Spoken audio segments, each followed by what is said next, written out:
नाही, आज आपण पाहिलं असेल हिंगणघाटमध्ये 400 बेडच्या रुग्णालयाचं, अत्याधुनिक अशा रुग्णालयाचं भूमिपूजन या ठिकाणी झालेलं आहे. मी सन्माननीय या विभागाचे आमदार समीरजी कुणावार यांचं मनापासून अभिनंदन करेन, कौतुक करेन की त्यांनी हिंगणघाटसाठी एवढं मोठं हॉस्पिटल, अत्याधुनिक असं हॉस्पिटल मंजूर करून आणलेलं आहे.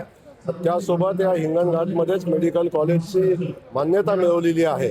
त्यामुळे आदरणीय देवेंद्रजींना धन्यवाद देत असताना समीर कुणावारांच्या पाठपुराव्यालाही मनापासून या ठिकाणी त्याचं कौतुक या ठिकाणी करतो आणि या रुग्णालयाच्या माध्यमातून या भागातल्या सगळ्या रुग्णांना सर्वोत्तम रुग्णसेवा मिळेल अशा पद्धतीची अपेक्षा या निमित्तानं व्यक्त करतो. अंधारे म्हणतात की जयकुमार गोरेवर अनेक प्रकारचे गुन्हे दाखल झालेले आहेत, तरी पण देवेंद्र फडणवीस सरकारने अपरिहार्य देऊन मंत्रिपद दिले. सुषमाताईंना त्यांनी योजलेल्या कामात मनापासूनच्या शुभेच्छा आहेत. त्यांच्या जे त्यांनी योजलेलं आहे, ज्या गोष्टी ठरवून त्या बोलतात, त्याच्या अधिकचं मला बोलणं उचित नाही. त्या भगिनींना माझं एवढंच सांगणं आहे की एखादा सामान्य कुटुंबातला राजकारणी जेव्हा इथंपर्यंत येत असताना खूप मेहनतीनं सामान्य लोकांची सेवा करून 4-4 वेळा विधानसभेमध्ये निवडून येतो आणि लोकांची सेवा करतो, तेव्हा आपण एखाद्यावर आरोप करत असताना वस्तुस्थितीची माहिती घेऊन आणि वस्तुस्थितीला धरून केलं तर मला वाटतं उचित होईल.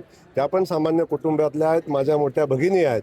त्यांना माझी एवढीच विनंती आहे की आपण कुणाच्या ऐकण्यावर न जाता, माझ्यावर गुन्हे दाखल आहेत, हो आहेत ना, त्याचा निकाल लागलेत कोर्टामध्ये, तर कोर्ट ठरवेल, आपण न्यायाधीश होण्याचा प्रयत्न करू. तुम्ही दोघांनी पण तालिकावरून समीर कुणावारांना सांगितलं की तालिका अध्यक्ष राहू, कारण की तुम्हाला असं वाटत नाही की कुणावारांनी मंत्री व्हावं आणि मंत्री म्हणून तुम्ही एक गोष्ट आपण लक्षात ठेवा, कुणावरजींना मंत्री करणं किंवा जयकुमार गोरेंना मंत्री करणं हे काय आमच्या कुणाच्याच हातातला विषय नाही. त्यामुळे पक्ष जो निर्णय घेतो, राज्याचे मुख्यमंत्री आदरणीय देवेंद्रजी निर्णय घेतात, तो निर्णय आम्ही सगळेजण मान्य करत असतो.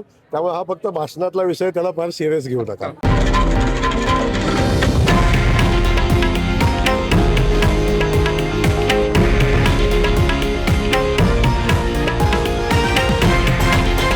हे आहे देशातील नंबर 1 न्यूज नेटवर्क आणि आपण पाहत आहात TV9 मराठी, एकमेव.